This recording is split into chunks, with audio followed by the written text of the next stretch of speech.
Welcome to everyone to the APC Innovation Summit Part 2, Session 2. I'm so happy to have you all here.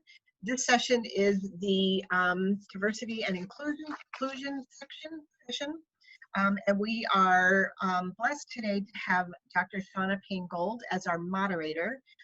As you all know, Shauna has been with us through many of these sessions. She's the Assistant Provost of Diversity and Inclusion for Towson University. She has been our go-to person when we're talking about managing change and managing diversity and inclusion. So when we were putting this whole panel together, she was the first person that I thought of to be a perfect moderator for our group. We have 3 APC member colleges with us. We've got Marcia Pollard, who's the Provost of Berkeley College, Andrew Jaspur, who is the Dean of Students at Five Towns College, and Warren Rosenberg, who is the Provost and Vice President of Academic Affairs for the College of Westchester. So with that, I'm going to turn it over. Actually, I have one quick housekeeping thing. Sorry, Shauna, almost turned it over to you. As we move through the session, all of our attendees are muted, but if you have a question that you'd like to ask, please use the chat function.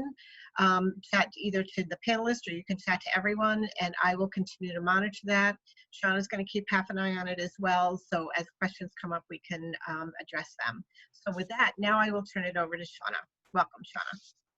Absolutely. Thank you so much, Donna, for having me once again. And I feel like we're old friends here now. So I'm really appreciative of the opportunity. So today I'm not on the hot seat for the keynote or the workshop. I think it's really cool that I get to feel as if I'm talking to my old friends here, my colleagues. So I feel like we go way back now to talk about what we're experiencing on all of these different campuses. I think we're in a great place now to talk about diversity and inclusion at a new level, in a heightened awareness level, which I think is important to us right now. As I mentioned before, I believe it was last week or 2 weeks ago when I had my chat with you all, that it's one thing to talk about diversity and inclusion in a pre-pandemic state, if you will. It's like lighting a match every now and again. But now we're in a place where we're lighting up the match at the gas station. And everything seems to be imploding, and we're trying to figure out how to navigate these spaces as senior leadership. And so I am really fortunate and grateful that I get to ask questions. I feel like the student, and these are the teachers here for us here. I get to sit back and take notes from my colleagues as far as what they're doing, how they're being successful, maybe how they may have made some missteps or even have some blind spots in certain areas, and what we can learn from each other on various campuses. So it's my great opportunity to chat with Marsha and Warren and Angie about these topics. So I know we had a little brief introduction, but I would love for each of you to start just to, once again, just remind us of your role on your campus and tell us a little bit about what diversity means on your campus in particular. I'll start with Marsha first, and then I'll go to Warren and then to Angie. But if you would just give me a little bit of a background of what you do and how that intersects with what the diversity lens looks like on your campus. Thank you. Good afternoon, everyone. As Donna mentioned, I'm Dr. Marcia Pollard, and I'm the Provost of Berkeley College. I have a master's degree from Harvard in Higher Education Administration, Planning, and Social Policy, and a Ph.D. from NYU in Higher Education Administration. I've spent most of my career working at NYU, where I held several directorships and served on the Administrative Management Council to the President, and Stony Brook University, where I served as the university's Associate Chief Academic Officer, and was part of a small team that managed Brookhaven National Laboratory for the U.S. Department of Energy. I joined Berkeley College about 1.5 years ago because I wanted to work for an academic institution that has a strong commitment to serving students of color. Berkeley College is also a career-focused academic institution that offers workforce-relevant academic programs in business, health, and continuing and professional education. And I firmly believe in higher education's role in career and workforce development within the states that it serves. In terms of my role as the Chief Academic Officer, I'm responsible for the quality and integrity of our academic programs and to make sure that the areas that report to the Provost, the library, advisement, the Center for Academic Success, that we are doing the best job that we possibly can to support a very diverse student population. And we need to realize, in terms of defining diversity, it's such a contextual construct. I mean, we're talking about race, nationality, ethnicity, socioeconomic status, gender, sexual orientation, immigration status, disability status, military or veteran status. They're having diverse perspectives and experiences which shape our own unique lens, right? And something that I really just wanted to mention too at this point, there's so many different categorizations into which people fall, and we categorize people based on all of these different check boxes. And, you know, for someone like me who's referred to as a marginal identity, there's a point that I wanted to make, because I'm actually East Indian, Cherokee, Dutch. Was born in Guyana, so I'm considered West Indian, but I was born in South America, so some people tell me that I'm a Latina. So I think in part of this conversation, we would need to be really cognizant that we create these labels for individuals, but we would need to also be cognizant of how people self-identify.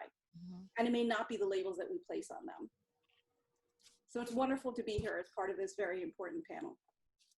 Thank you, Marcia. Warren, you're up next. Hi, thanks all for joining us. I'm also thrilled to be here. And as I mentioned to my colleagues before we started, looking forward to perhaps learning more than I can contribute. I currently serve as Provost and Vice President for Academic Affairs at the College of Westchester. I joined the college about 9 years ago. I've been in higher ed for over 40 years. CW is now in its 115th year of operation. Always been a career-focused institution, having started in 1915 as the Westchester Commercial School in New Rochelle. My background is as a biologist, and Marcia and I'm pleased to find out, share some common heritage. We're both Violets with doctoral degrees from NYU, mine in physiology and cell biology. Prior to joining CW, I had served as Provost, Vice President of Academic Affairs. I had served as Dean of Arts and Science, as Chair of a Department of Biology, and for 14 years prior to that, as a member of the faculty, in what was a pretty homogeneous student population. Coming from a family with a tremendous amount of diversity within it, I really do appreciate the diversity that I find at CW. We serve a population of approximately 800 students, 89% of them full-time, 43% Black, 42% Hispanic, only 9% white, 65% female, 35% male, and again, all career-focused. It was happenstance that I happened to be channel searching through Netflix this weekend and came across a David Letterman interview with Melinda Gates. And she gave me fuel for this question. Essentially what she said in speaking about the absence of women and women of color in the information technology and information sciences. She said, I quote, "It's vitally important that women and people of color have a seat at the table as America, in this case, is designing its future. As career-focused schools, all of us, like CW, serving a student population that is overwhelmingly of color and majority of women, providing an affordable access to college, intensive to support towards completion, access to role models, internships, industry certification, a pathway to graduation, and through career services, a pathway to postgraduate employment, we are providing with individuals the seat at that table. And of that, we should all be justifiably proud." Wonderful, thank you. So Angie is up next. Okay, thank you, thank you. It is truly my honor to be included in a panel with so much experience in higher education and, you know, coming from such diverse backgrounds. My name is Angela Jaspur, and I am newly appointed Dean of Students at Five Towns College. Prior to that position, I was the Associate Director in our HEOP program. And some of you might not know that Five Towns College is the only college on Long Island that still has the Higher Education Opportunity Program. Prior to joining the HEOP program, I have 22 years in higher education as Director of Residence Life, Associate Dean of Students at Five Towns College about 8 years ago, and Alumni Affairs, best experience in student activities. So working with students and making students feel comfortable and working with students so that their voices are heard, that has been my career, and it has been such a pleasure, and I'm so happy that I decided to follow this career path. At Five Towns College, we bring our students together across differences and regardless of their identity, and we try to ensure that our students are granted equal access to our services, our resources, and opportunity. And the production of this unity and togetherness, we seek the opportunity to celebrate all identities. On our campus, we have about 25% African American, 17% Latinx, 0% Native Americans, and our Asian community is it's a very low percentage, and the rest of the students who attend the college are students of non-color.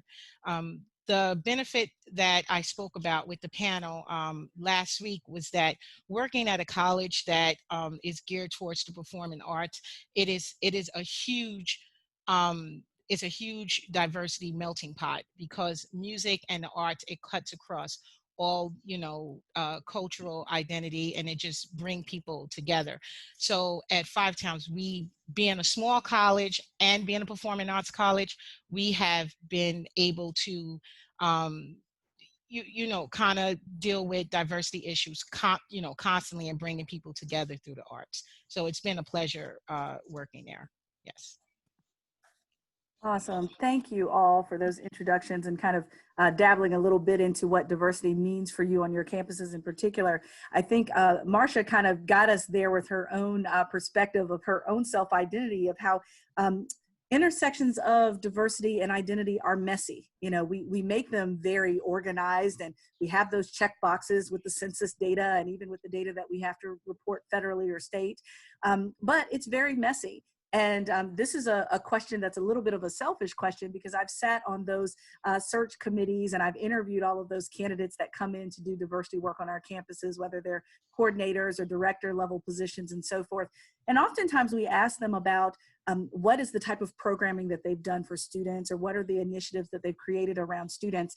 And I can almost guarantee you, if I was a betting woman, I would say that this person is going to respond based on celebratory months or traditional events. And we have plenty of those, and they are valid, and they do have a place in higher education, of course. How do we push beyond that? And I'm going to start with Warren on this. How do we push beyond those celebratory months and holidays so that we can start kind of entertaining some of those messy intersections of identity that Marcia brought forward before in her introduction? How do we invite those types of messy conversations so that we can really celebrate how everything collides together in a way that should be highlighted and embraced and enjoyed, rather than really subscribing to this order that may be unnatural to diversity and inclusion? That's what I want to learn. And I would almost recharacterize that as a complex interaction more so than a messy interaction.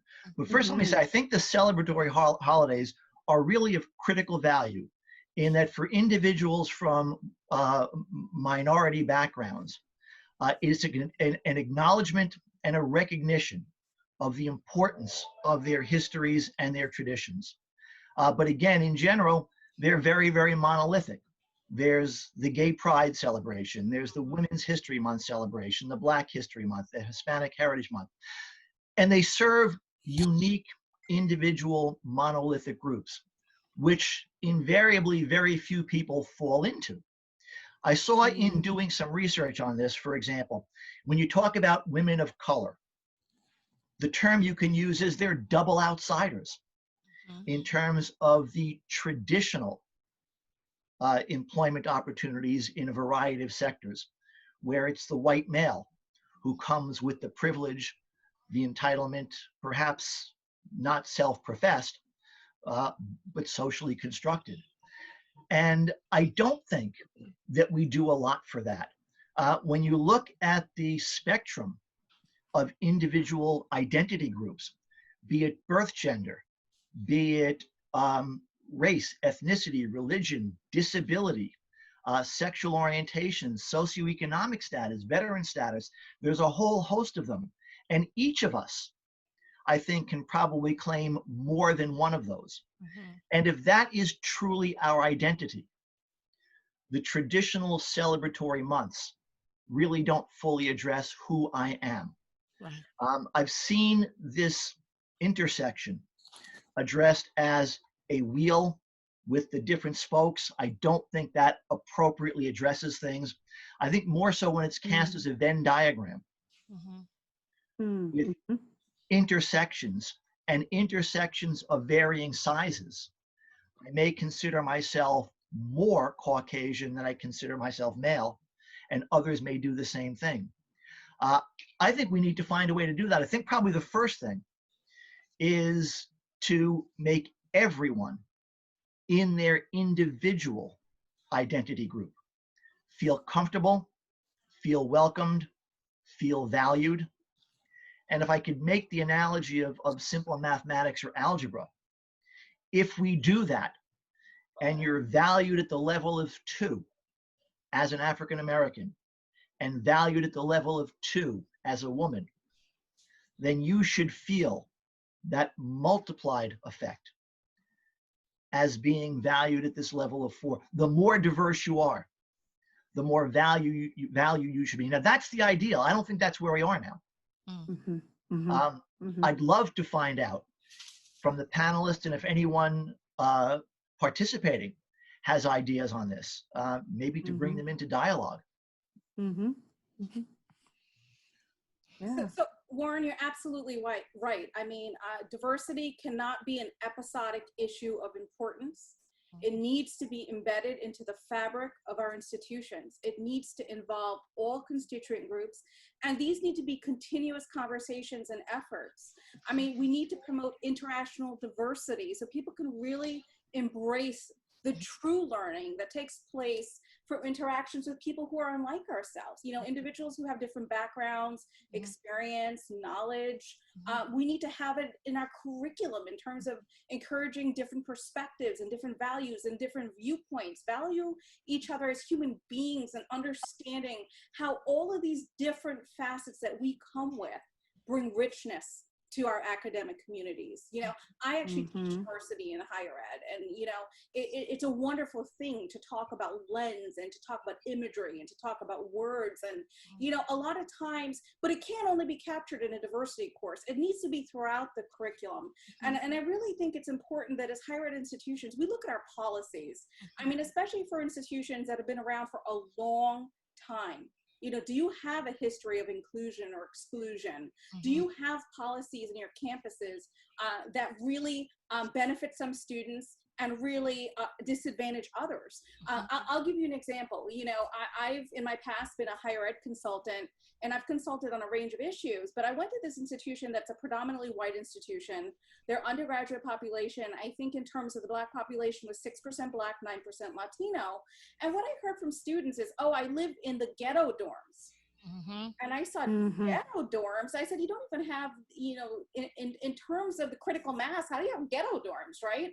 And then I went and I looked at the housing policies. So the institution had put a lot of money into capital improvements, and they built all these newer dorms, beautiful apartments and suites. But then I looked at how they assigned housing. It was still the same way that they assigned housing when they first had housing. So the students with the ability to pay sooner, more often not students of color, chose the apartments, the suites, the nicer dorms, because it was just a marginal difference in price. And the students who couldn't pay until later, more often students of color, ended up in the older dorms. You know, those dorms where the fridge half the time, the burners aren't working. So even though it was unintentional, those students perceived that the institution was discriminating against them. And that's why I said this takes a really all-encompassing self-reflection on the part of academic institutions. And even though we think we're doing the right thing, what are our students, what are their perceptions and their experiences of what we're doing and how we're fulfilling our responsibility to them? Absolutely, absolutely. At Five Towns, what we do, again, we are able to use, you know, our creative community and our creative environment to kind of embed diversity into everything that we do.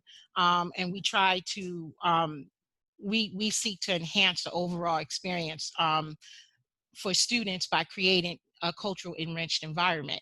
And we do that with the plays, the film festivals, multicultural nights, and also, you know, working very closely with the student, the SGA. Students will tell you what they want and what they need. And we have to make sure as administrators that we put ourselves in a position where we're hearing what they're saying. We're hearing what they need. You know, a couple of years back, you know, when I worked at Five Towns, in, you know, in the dining hall, there were flags that were hung, different flags from different countries. And, you know, it's a small school, so, you know, every flag, you know, under the sun wasn't included. And of course, you know, we thought we were doing something great by having these flags up representing different countries and different areas. And then, you know, we started to get students from countries that flags were not represented. And, you know, so they started to start a petition about, you know, how to get their flag added and things like that. So we figured out that that probably wasn't the best way to, because there's always going to be a flag that you miss, you understand? And that may not be the best way to, you know, display diversity and inclusion. So we heard what the students were saying, and we made adjustments to that. And just like Marsha mentioned about the residence halls, I mentioned I was in residence life most of my career. And prior to returning to Five Towns, I was at Farmingdale State College, and they had a process of assigning students to residence halls. We had a strong cohort come in from the Dominican Republic that lived on our campus, and their government paid a certain amount of money for a certain room. So rooms that were in a 4-person suite were cheaper than rooms in a 6-person suite that had a little kitchen area. And so that meant that the Dominican students could never live in this 6-person suite because their government wasn't going to pay enough money to cover the suite. And when I came in as the director, I really didn't, I really didn't like this process. And certain buildings were more money, even though it was a single. It was a different amount for this building than that building. I said, listen, a single should be a single price and a double should be a double price. So you should be able to live in whatever building you want to live in and pay a single price if it's a single and a double price if it's a double. Because what they didn't understand, like Marsha mentioned, was, unknowingly, they were creating a class system where students lived, and we needed to erase that. So, I made sure as director that I changed the prices for a double is a double and a single is a single, and you go through room selection and you pay for what you want. And it had a tremendous effect on something as small as that made students very happy because they felt differently that they were being, segregated the way that they were. So we do have to look at our policies and listen to students. Let me ask by way of analogy. If I'm looking at something with my blinders on, it's as if I'm trying to edit my own writing, which I can't do because what I see on the page is what I thought it was going to say. Other than, as I've heard here, surveying our students or bringing an outside consultant, how do we get the blinders off to see these things that are entrenched institutional barriers to inclusion? I think the first thing that we have to do is we have to forget what we know and be willing to learn and open your, when you listen to something, listen to it for the first time as if you're learning it for the first time. Don't listen to it with all the knowledge and all the education that you have, because I think that creates those barriers and it doesn't let something else in. And you think about when you first learned to ride a bike, whoever was teaching you to ride the bike, you listened to whatever it was they told you to do in order for you to learn how to balance this bike. You didn't go into it saying, well, I know physics tell me if I do this, I do that, I'm going to be able to ride the bike. Like, you just have to listen to it with an open heart. And the only reason I say that is because I learned so much, even from my kids. Like my 8-year-old, I never even thought, it was raining one day and I said, you know, close the window, the flies will come in. She said, well, mommy, they don't fly in the rain. The rain it makes their wings heavy. You understand? And I said, oh, I never thought about that, you know? So it's small things like that. And I think that when we do that, we're able to really hear what students are saying. Because a lot of times they tell you, I have a background in counseling as well. And a lot of, you know, and what we're taught is, you know, listen to what the person is not saying, you know, in order to really hear them. So that's just, you know, something I think. That's such an excellent point. And Warren, also, you know, something, you know, we've had a lot of conversations on campus about implicit bias. And just about our taken for granted assumptions, and we're not even cognizant of them, right? It's just how, you know, we've become accustomed to thinking this way. So I've been involved in a lot of these conversations, and it's kind of how I teach my diversity course. So, you know, the students come in, and I said, you know, bring in, you know, the beginning of the class is bringing imagery, bringing things that represent diversity to you. And I put them, after a couple of weeks, I get a feel for the class, and I put them in groups first, where they're more likely to think like that group. So they're more comfortable and familiar with that subgroup, right? And then we talk about imagery, we talk about issues going on in higher ed, we talk about diversity in society, we talk about political issues. So what happens is I then have them debate, the different groups debate each other, and they're comfortable then expressing themselves in class because they feel supported by their group. What I do midway through that class, I switch to groups. And I put them into groups where they're starkly opposed, but they still have to communicate, make decisions, problem solve with people who are very unlike themselves. And then they have to, they actually have to figure out, okay, I understand, I may differ, you know, we may differ in perspective and opinion, but I respect your opinion. And now I get what your opinion is. There's not only one viewpoint, right? And it's so interesting to see the transformation of these students from the beginning of the class to the end of the class. So, and it's kind of, you know, what we do on campuses when we talk about implicit bias, but it can't be imposed. You know, it needs to be done in a way where it's done over time, and it's done in a way where people can be challenged but feel comfortable at the same time. Marcia, you're reminding me of the way we must have like this mind meld going on with our diversity courses, right? Because I do something a little similar where my students have to give their own little, I call it a visual autobiography, where they have to bring in some visuals of their life experiences and things that have been significant to them. And at the beginning of the class, they think, oh, well, my high school was diverse, and my experiences, oh, I had a diverse neighborhood, et cetera. And by the end of the class, they're thinking, absolutely not. It was the most optimist thing I ever experienced, and college blew that wide open, and here we are. You know, what do I do with this? And so I think it's really profound how we guide students through that process of slowly but surely debiasing themselves, and how we now do that as faculty and administrators. How do we slowly but surely debias ourselves as well? You all have kind of flirted with my next question, and I'm going to start with Marsha asking this question because we've talked a little bit about students pushing us. And I love it, you know, us to a place where we have to think differently, we have to respond differently. And what does that mean as far as how we develop, whether it's in the classroom or outside the classroom? This question is specifically for inside the classroom. How can we continue to support faculty to continue to diversify their courses and their content and so forth?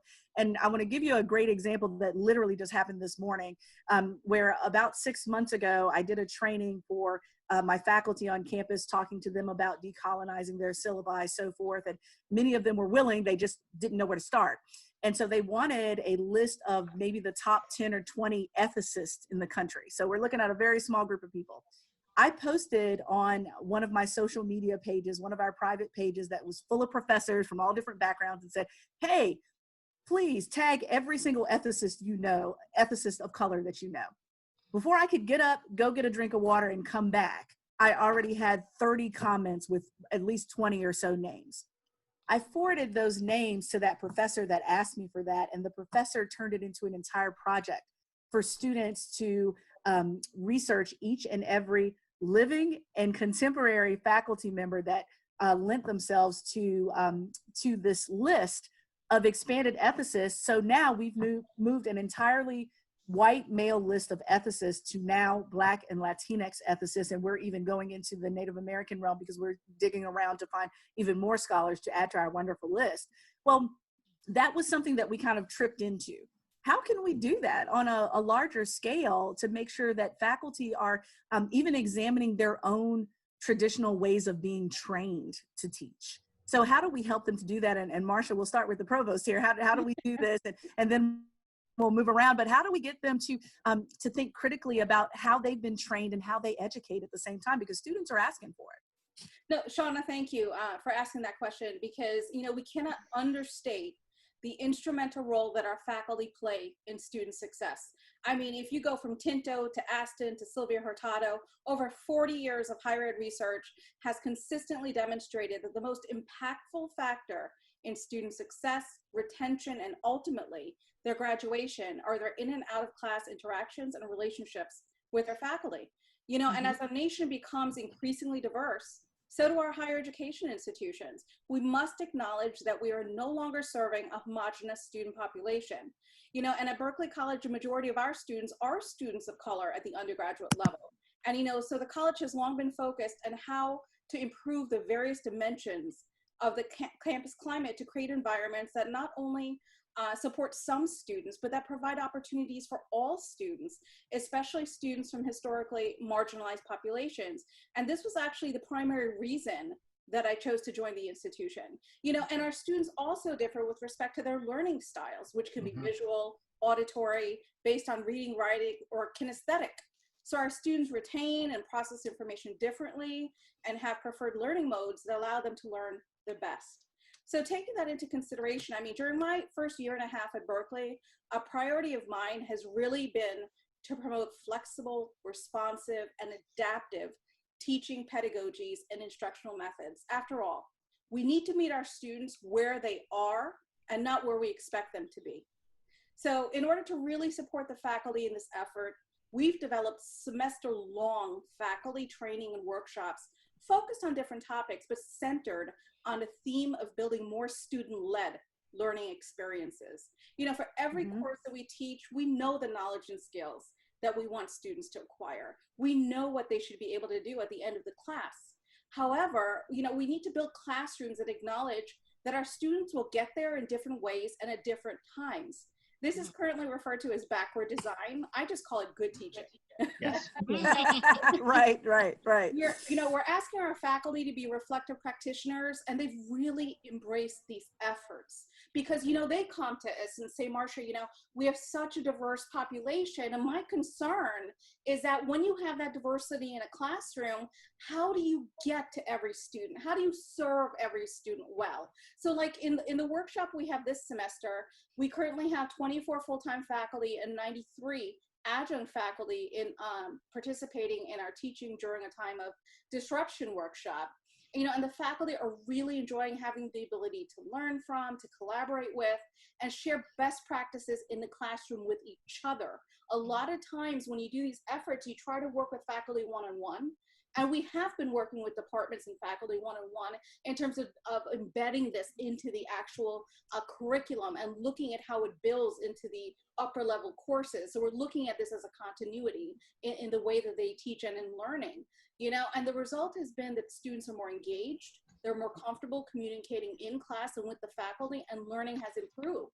So the faculty over time have embraced this, but they even are embracing it more when they're seeing the impact that it's having on their students in the classroom. You know, there's a saying that no two people are the same. Then why do we teach them like they are, right? Absolutely, agreed.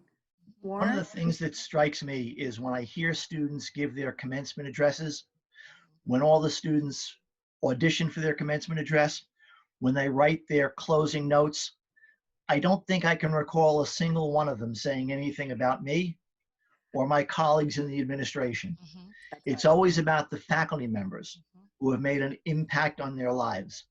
And I recall the same thing from a faculty member that I had at Lehman College, who directed me to do something that was better and above what I thought and had targeted for myself. So yes, I think focusing on the faculty is critically important.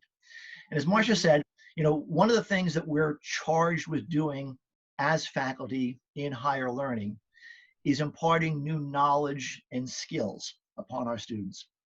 But I've seen in some accreditation and certification circles the reference not only to knowledge and skills, but to KSAs, knowledge, skills, and attributes. And what is the attribute of a college-educated, open-minded, diversity-embracing individual? And perhaps we're not spending enough focus on that. I think what needs to happen at my level and above is that this needs to be given the importance of an institutional strategic objective with inclusion in a strategic plan. Comes institutional support, support for faculty development, comes with a charge that faculty and others can follow that will have relevance to promotion and increases in rank or contractual reappointment. I took some notes and said, this is an issue I need to bring back to my faculty development committee. Mary Beth, our president, and I have talked about that, about putting something about more diversity worked through the curriculum as our next developing strategic plan initiative. We already do have someone who's brought a refreshing view for us on the student development side, and I can share some of what she's done later on. And I did notice that she is in the participant audience. Great.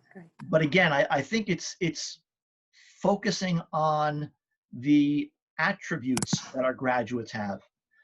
If they are going to be, as Melinda Gates suggested, the next generation of people with a seat at the table, they're going to have to, quite frankly, do a better job than we have done, my generation.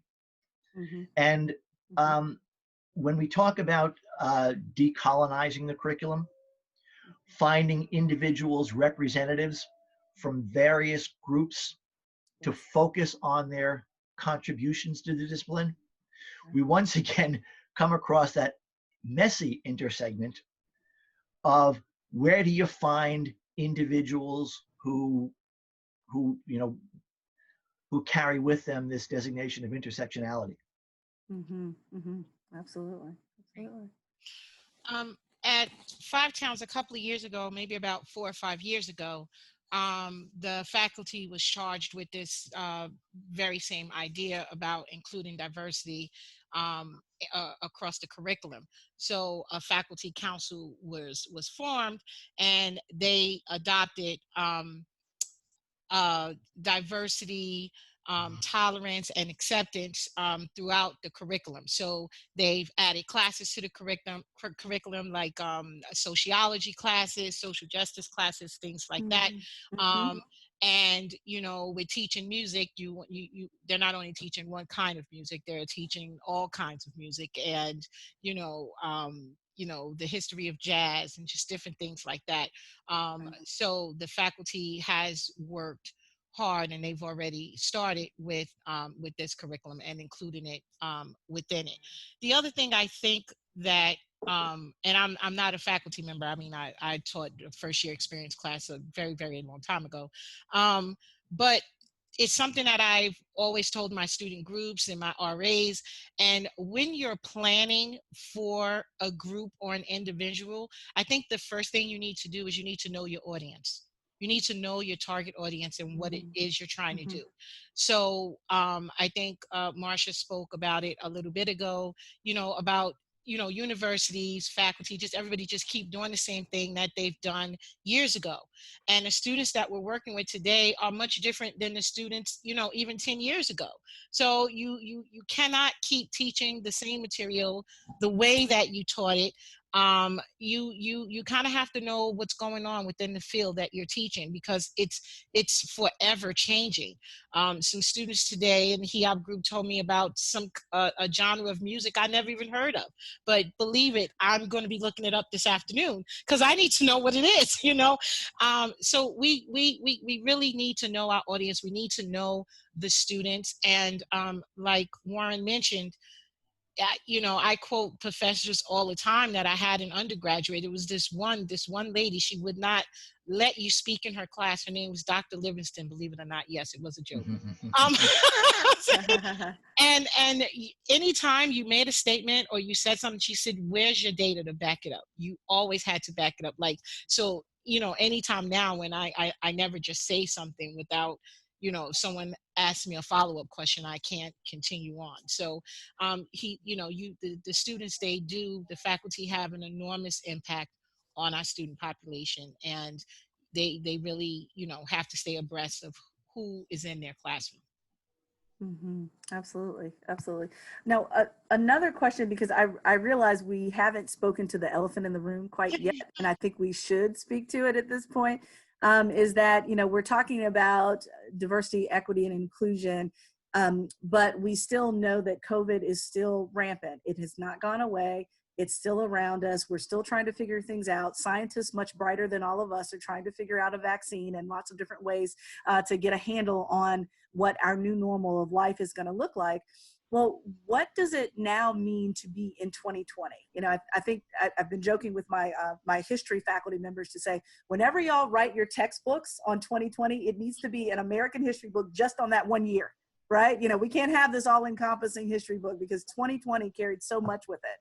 And so how do we really face the challenge in a COVID-19 context, given that we have a 2020 is a year to remember? We have social unrest. We have this great awakening concerning anti-racism in particular. Many of us have been living it and breathing it for the majority of our lives, but there are folks that are truly just awakening to that right now.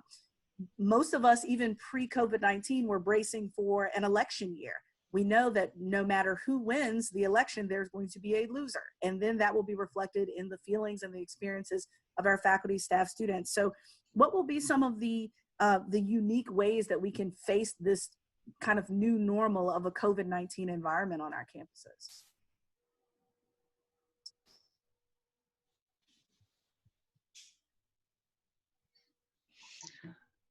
I almost think that it's beneficial that we've got this confluence of crises in terms of the COVID epidemic, the racism, the very, very contentious political environment in presidential election. I think if we need to change society, to use a simple term, we need to really shake things up. And things are really shaken up. I think to push people out of their comfort zone, to realize that the status quo in all of its manifestations has not served us well, is a strong impetus for change. I think with respect to what we see happening in some of our urban environments, with protests, with violent protests, with the president in some areas even threatening to do it in New York, bringing in federal troops to restore order against the local governing preferences. I think we probably need to reflect back on two sacred words. John Lewis. Protest, raise your voice, but do it in line with your rights under the Constitution. I don't think any of our students would be well served by having a criminal record. But I don't think we can encourage them to sit idly by and accept the status quo. There's a series of Tuesday afternoon symposia that someone new to our college has brought to us in student affairs, and I can share with you briefly, that is going to challenge students to start thinking about these questions, maybe even getting a little angry about the situation, and channel it through positive modalities for change. I wish that none of these individual things would have happened. The governmental discord, the racism, the COVID epidemic. But if they're going to happen, rather than happen sequentially, it's wonderful, I think, that they've happened together, because it's going to push us to more substantive action.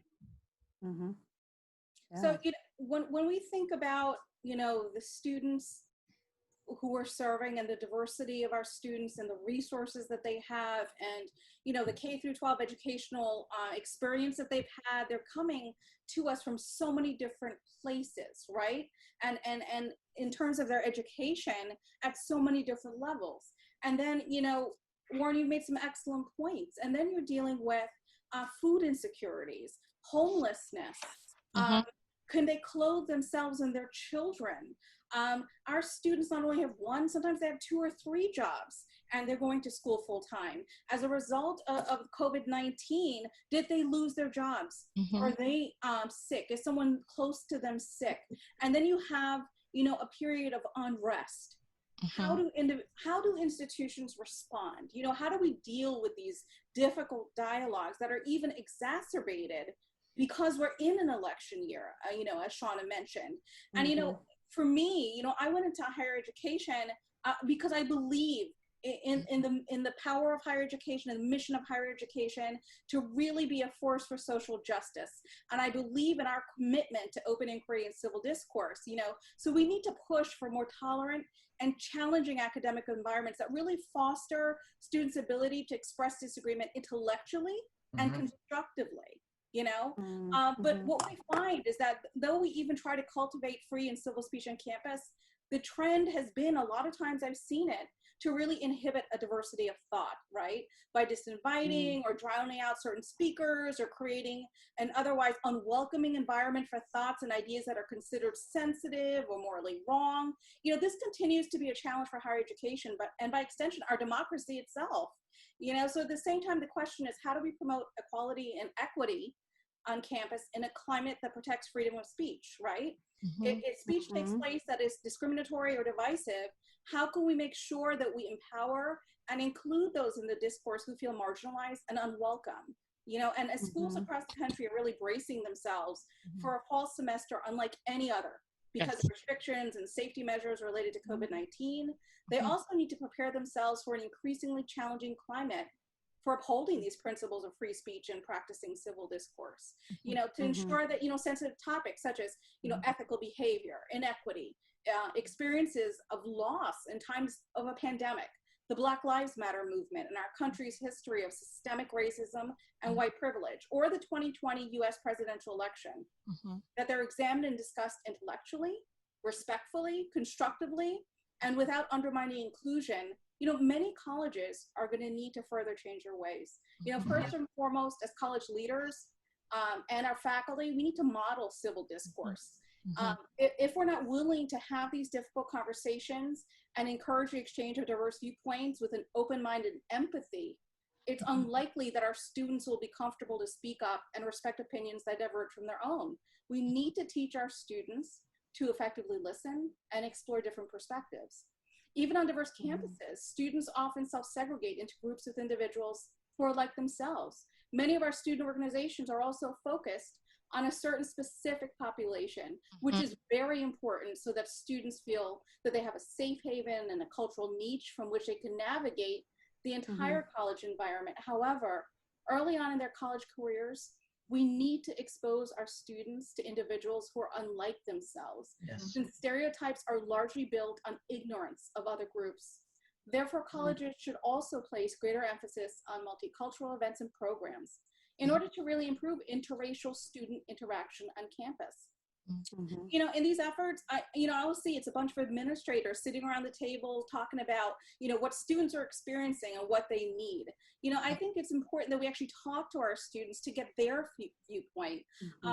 You know, I've been at institutions where we've actually implemented a periodic campus climate survey to assess the campus climate for all students and engage all of our constituents in discussions around equity and inclusion on our campus.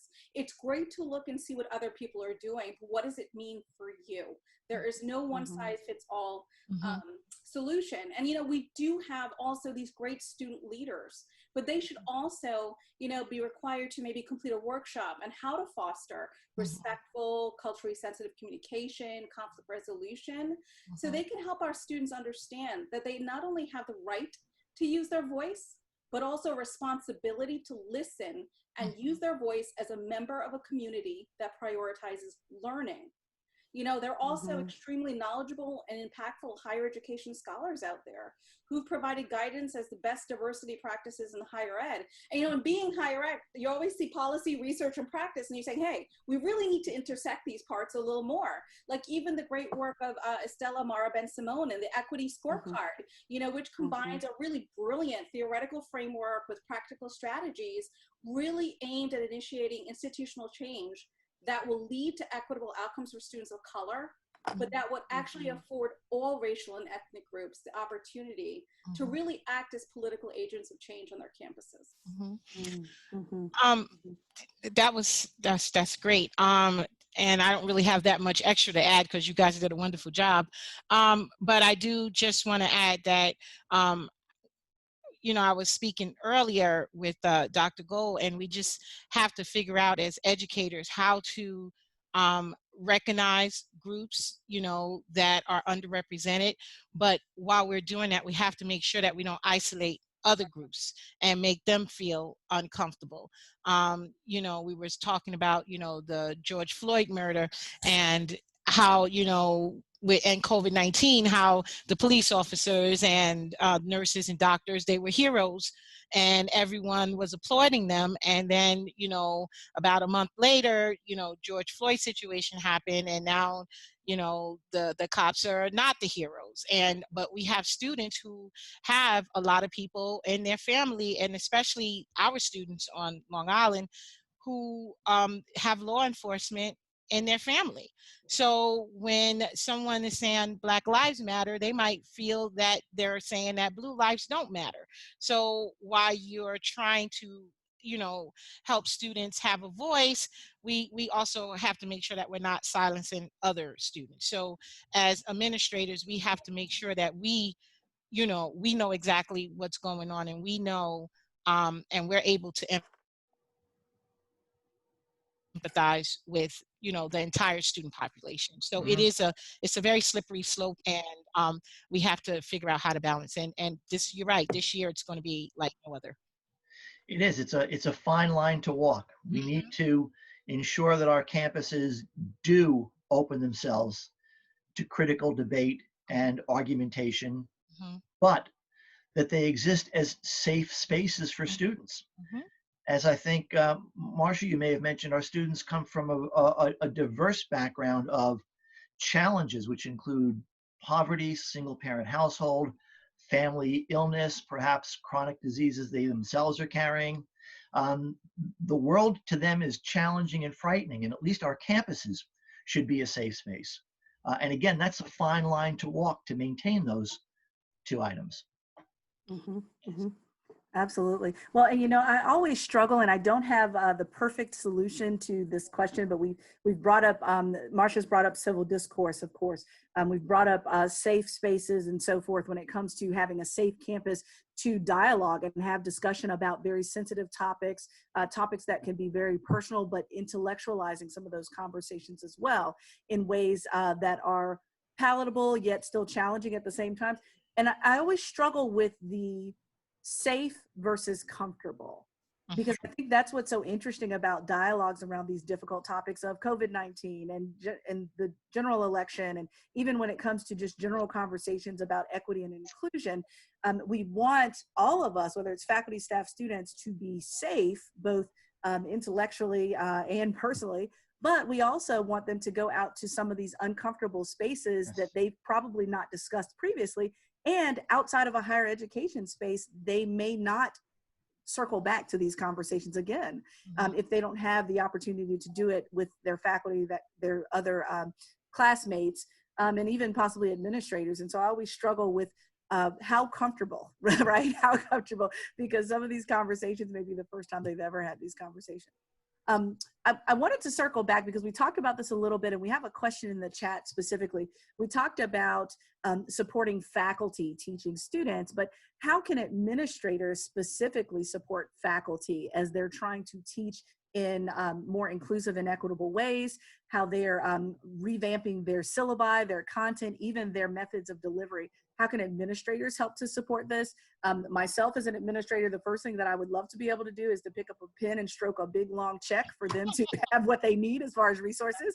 But we know in a COVID-19 budget environment that may not be possible. But what are some ways in which administrators can support those faculty in particular? I think it's a great question. I think any administrator in any organization does well by rewarding what they value. And I would add to that, to reward and recognize what you value. Faculty have gone into the work that they've gone into because of the passion for their discipline and their passion for teaching students not to become wealthy.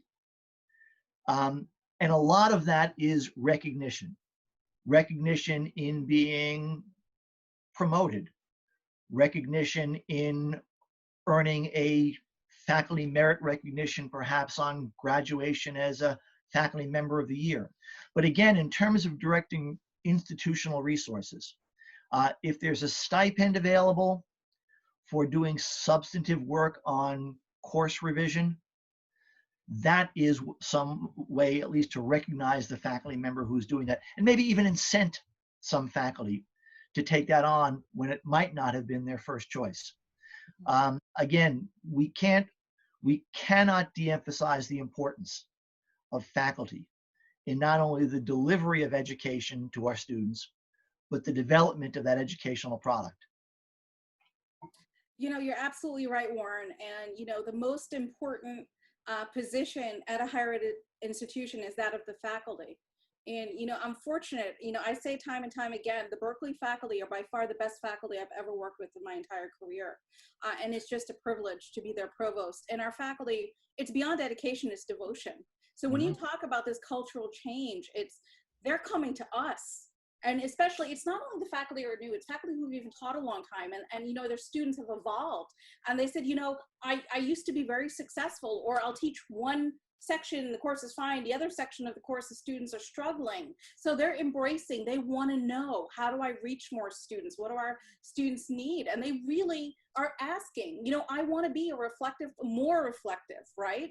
But what we've done with these, like the Teaching in the Time of Disruption course, we have the deans in that course, we have the department chairs in that course, we have the faculty, we compensated so every single adjunct mandatorily this semester had to take it. So there's the exchange between the faculty and the adjuncts who are actively working in the field. We've activated our learning management system, Canvas, to even have the Canvas Commons where they can share resources, best practices. They're going into each other's courses, and it's engaging. The more engaged and supported your faculty feel, the more engaged your students are going to be, because you're going to have a different faculty member in front of that classroom. So you can't ever say, you know, you're where you need to be. Right. You always need to be supporting your faculty. They spend more time with our students than any other title at our institution. They know our students better than any of us will. You know what I mean? And we all see a different facet of that student. But the thing is, we need to make an investment of our time. They're making an investment of their time. And Shawnee, you're absolutely right. I wish, you know what I mean, I could take a blank check and say, okay, guys, let's go, you know, let's go do it. Exactly.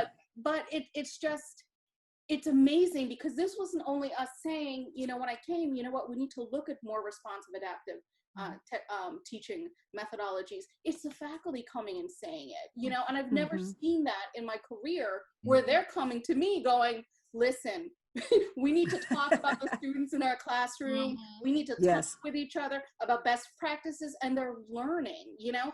For instance, you know, one faculty member said to me, I don't allow cell phones in my class, but what happens? They use cell phones, right? Another faculty member said to that faculty member, guess what? I have them at a certain point use their cell phone for research. So because I'm not prohibiting it, the rest of the class is fine, because they know they could use it at a later time. And then we start talking about really, you know, talking about what's behind behavior. You know, you look at a student, you could look at behavior, and then you could look at what's behind it. So for me, when I teach, if you're responsible, I'll give you flexibility. So I've taught students who are doing well, something changes in their life. And, you know, higher ed and education is the thing that's going to drop. When you look at your essential life needs, that's what's going to slip. So I've taught where students, all of a sudden, the job changed, their shift changed, daycare changed. And I said, that's fine. If you respect me enough to tell me beforehand that you can't make it to class, I can give you the flexibility you need. We'll have Zoom. We'll talk. You'll make up the work. You know, I'll meet you where you are, where your needs are right now. And those needs change throughout the semester. So it's really, this is an ongoing dialogue, and that's the issue. And that's my concern right now, is that we're having these discussions now because of what's going on right now. My fear is that then it subsides. You know what I mean? Yes. And then it picks up again. And these, if we're really going to make progress, they need to be continual conversations. I'm almost pleased to see that the public protests have not tailed off and continue to gain strength. And perhaps like COVID, it will persist longer than we think that it will. I hope so, Warren. The former, not the latter. Yes. Right. That's right. That's right. Well, we're getting closer to our time, Donna. I know we're getting very close. One of the things I just wanted to ask the entire group here of my wonderful esteemed colleagues who have just dropped all this wonderful knowledge on us. We're at the end of the road here as it pertains to our conversation, but I think this is a really crucial place to ask about change and change management. You've already flirted with that a little bit with some of the answers to the previous questions of, you know, what's going to be the new normal, what will change and change permanently. Did you have any final brief thoughts on, given everything that's going on around COVID-19, general election, social unrest, and some of the changes that we want to make permanent? How would you suggest that we begin to tackle this change? Because people are dealing with it in very real ways. I'm just grateful people were able to log on and even listen to this conversation, because they're spending their days managing change and what this looks like from when they wake up to go to when they log off. So how can we more effectively manage change as we move forward beyond this time together? I think. Go ahead. Go ahead. No, go ahead, Angie. No. I think the first thing that we can do is welcome it. You understand? And I think we spend a lot of our time fighting against it and resisting it, that we don't get a chance to accept it. And I think it's the fight. It's like, you know, if you're drowning, that's what they say, don't panic. Don't panic. Once you panic, you start fighting back, you begin to sink. So I think that if we just sit back and accept it, that okay, things are not the way they used to be, probably not going to go back, and for many cases that's a good thing. And I think that if we accept it and we go with it, it'll be easier to do, and it'll be easier to get your students to buy into it, your faculty, and just the entire staff, and figure out how you can create this better environment, how you all can work together as a group to create the environment that you would like to see. I agree. I think one of the things that we forget during complacent better times is that change is a constant. And then we also need to recognize that we're learning organizations. Right. We need to perceive what's happening around us, change, and respond to it, and put that into our practices. I want to go back to something I think Shauna said about being uncomfortable. In my training in biology, there's a principle of physiology called the general adaptation syndrome, which describes how the human body or any mammalian body responds to a challenge, that is a physical challenge. And we know from exercise science, you will not grow stronger muscles unless you challenge them with high levels of work stress. You will not improve your cardiovascular system unless you challenge it with an exhaustive level of aerobic stress. You will not develop immune protection unless you challenge it with potentially harmful challenges. I think challenge is one of the things that drives change. And we've got a wonderful opportunity now as learning organizations to appreciate and understand these challenges, to learn, and then as the human body to adapt. You're absolutely right, Warren. I think there needs to be the recognition that we need change. I think we need to embrace the change, but I think we need to all own the change. So it can't be this institution or this group's responsibility on the campus, and it's something imparted to us. You know, I mean, even when we look at how we go about this, I mean, a lot of institutions have looked at even like anti-racism training, and we ask ourselves, you know, is it effective? I mean, the lessons we're trying to teach are definitely the right ones, but diversity training sometimes can backfire because it activates stereotypes. So it can't be the only approach. It really needs to be, just like diversity, a multifaceted approach. I mean, it really involves a lot of self-reflection and individuals being cognizant of their lens, of their implicit bias, of their taken for granted assumptions. And I think, as we've all said, how do you create a safe and challenging environment at the same time? Awesome. And we need to use our internal processes. The impetus for change should come up from student government associations. It should come up from institutional curriculum committees. It should come up through institutional strategic planning committees. Absolutely. Well, we've come to the end of our questions for today, but I think I wrote down many more questions and thoughts to process for beyond today. I feel like I have a whole list of homework in my notes here to handle, but I just want to thank Donna for inviting all of us to participate in this conversation. I feel like we just got an opportunity to think out loud together with our colleagues, which is wonderful.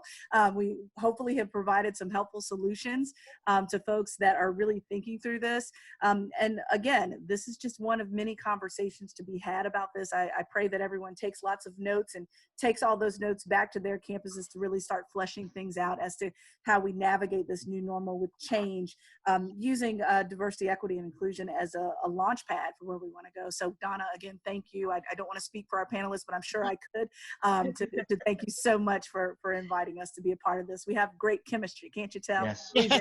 We absolutely do. Thank you. No thank you worries, so much. no worries. I've learned a lot. Good. And that was the whole key. You know, this really is such an important discussion to have. And, you know, I said this before, I mean, this is just a starting point. We can certainly, you know, continue to have these conversations if you can continue to facilitate them. But I would also just like to thank Dr. Gold and Dr. Pollard and Angie and Warren for joining us today. Your wisdom and guidance was just amazing. I truly appreciate you taking the time to join us and sharing with us your thoughts on this really important topic. So we will continue to have this conversation. If anyone who is attending and watching has any thoughts or follow-up, please feel free to reach out to me. I can facilitate those connections. But I just appreciate it, and thank you so much. I really appreciate it. So we will adjourn. Thank you. Thank you. Thank you, everyone. Bye. Thank you. Bye. Bye-bye.